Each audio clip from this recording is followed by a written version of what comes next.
Qala Nabi sallallahu alaihi wasallam, Nabi SAW bersabda, "Innallaha idza ahabba 'abdan ibtalah." Allah itu kalau mencintai seorang hamba, dia akan diberi ujian. Jadi kalau Allah cinta pada antum, antum dikasih ujian.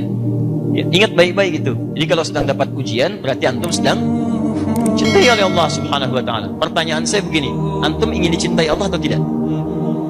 Tolong angkat tangan yang ingin dicintai Allah. Artinya kalau sedang dapat ujian, antum jangan mengeluh. Katanya ingin dicintai Allah. Begitu Allah turunkan cintanya, antum marah-marah. Ya Allah, tolong turunkan cintamu, kasih musibah. Ya Allah, kenapa saya? Katanya minta, tapi dikasih nolak, gitu kan? Dan dibalik ujian itu ada pahala. Kalau nggak ada ujian, nggak akan ada pahala. Silahkan cek, pahala itu letaknya pada proses, bukan pada hasil. Ibu itu dapat pahala ketika mengandung anak.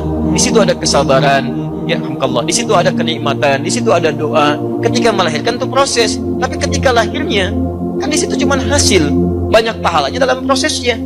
Ketika lahirannya lihat bayinya pada pahalanya. Tidak boleh dibandingkan yang pertama. Yang pertama itu prosesnya.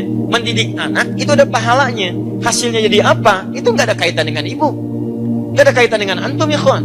Ini yang penting apa proses yang kita jalani, itu poinnya. Ya, ingatlah, saya akan buka kisah Nabi Zakaria ketika dia tidak putus asa dalam berdoa kepada Allah Subhanahu wa taala. Lihat baik-baik. Apa di antara doanya? Rabbi inni wahanal 'azmu minni washta'ala ra'su syaiba. Ya Allah, saya sudah sedemikian letih fisik ini. Fisik sudah letih dan rambut sudah memutih, menyala. Ya, dilukiskan dalam balaghah menyala. Karena kalau antum jalan malam-malam, antumnya hitam, rambutnya putih, nyala, gitu kan? Taib. Ya, keadaannya terang, maksudnya sudah beruban. Ini saya rambut sudah memutih, fisik sudah letih, tapi sampai saat ini orang mengatakan saya mustahil punya keturunan. Dan yang lebih dahsyat, ini masih biasa. Nabi Zakaria lain, istrinya, maaf ibu, divonis monopause dan mandul. Istri divonis secara medis monopause dan mandul. Suami secara klinis sudah letih fisik, rambut memutih. Pertanyaan saya, secara medis masih mungkin gak punya keturunan? Tidak. Tapi yang hebat, walam akum bidu'aika rabbi syaqiyya. Semua mengatakan saya gak akan pernah punya keturunan, tapi saya tidak pernah putus harapan kepadamu yang tidak punya batas dalam pemberian. Ada rumus di ayat ini, kalau anda divonis oleh manusia atau makhluk mengatakan mustahil, pekerjaan ini mustahil, penyakit ini mustahil, rezeki ini mustahil, ini tanda langsung dari Allah. Lupakan pendapat manusia, langsung hadirkan kepada Allah permohonan kita. Karena itu tanda langsung dari Allah, saking cintanya Allah kepada anda, Allah hanya berikan langsung darinya, bukan perantara dari makhluk lagi. Paham ya? Nah, jadi poin saya, bayangkan seorang nabi dekat dengan Allah, dipuji oleh Allah, merawat perempuan yang diantara termulia, disebutkan namanya di Quran Maryam, di surah-surah ke-19, sangat dekat dengan Allah sampai disebut orang yang sangat taat kepada Allah Subhanahu wa taala.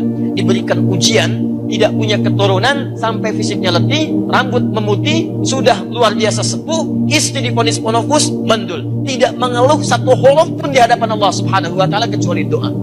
Anda, pasangan masih muda, Nabi bukan, Rasul bukan, tidak merawat seorang perempuan mulia, tidak ada surah turun dengan nama istri Anda, tidak ada ayat Quran turun dengan nama Anda, kedekatan Anda jauh dibandingkan Nabi Zakaria kepada Allah Subhanahu wa taala, dan Anda baru 6 tahun.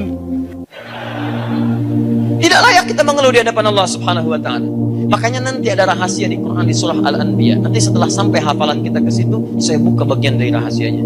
Allah kisahkan kisah-kisah di masa lalu Nabi sampai kalangan orang saleh, kemudian dibuka di ujung ayatnya. Indah, yang paling indah.